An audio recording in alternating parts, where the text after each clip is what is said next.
So now we're going to talk about why it matters what chemicals are in our products. So you know where to go to find out. Hopefully by now you've checked one of your products, maybe two, and you're kind of looking at the results and surprised, or at least that's how I felt the first time.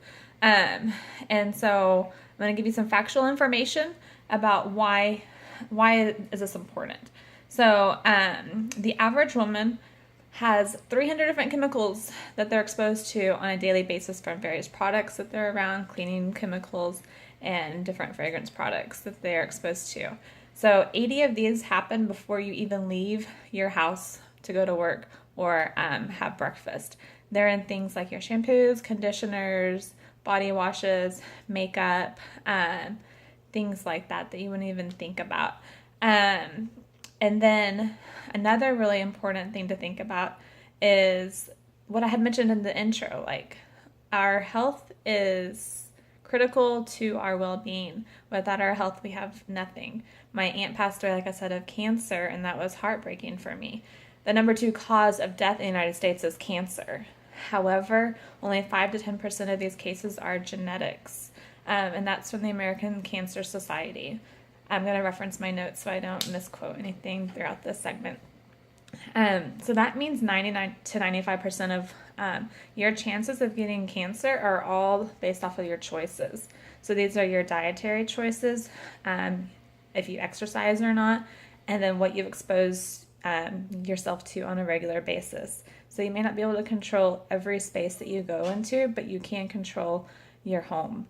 And one thing that you may not realize that you're exposing your body to on a regular basis as well in the morning is like the aluminum in your deodorant. There are many other options out there than allowing that to get to your lymph nodes. Go ahead and research that. It's a little bit scary what you can find. There's PubMed is another great place to get information from. The National Health Federation put out a study that the top killers that are in our home are the following: laundry detergent, fabric softener, and fragrances, like air freshener fragrances. So I used to use Tide Gentle and Free and Gentle because I was like, this is like the best alternative when you look at everything else on the aisle. It's dermatologist tested, free of perfume and dyes. I'm like, that's awesome. However, when I looked it up on the EWG organization database, it actually came back with a score of an F.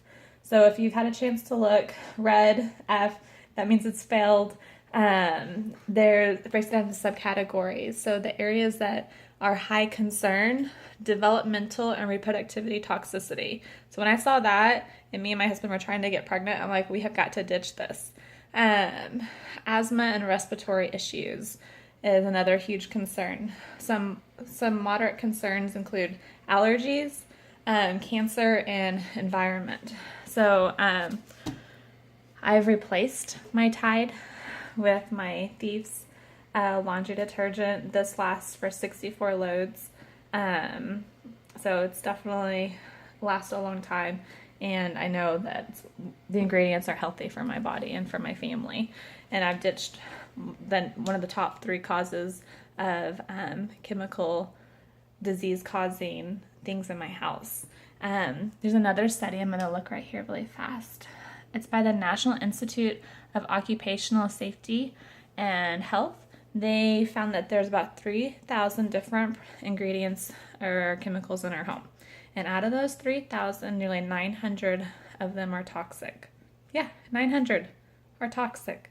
So I'm going to give you a breakdown of specific numbers and how those are toxic. So 314 can cause biological mutations, 218 reproductive problems, 136 were known to cause cancerous tumors.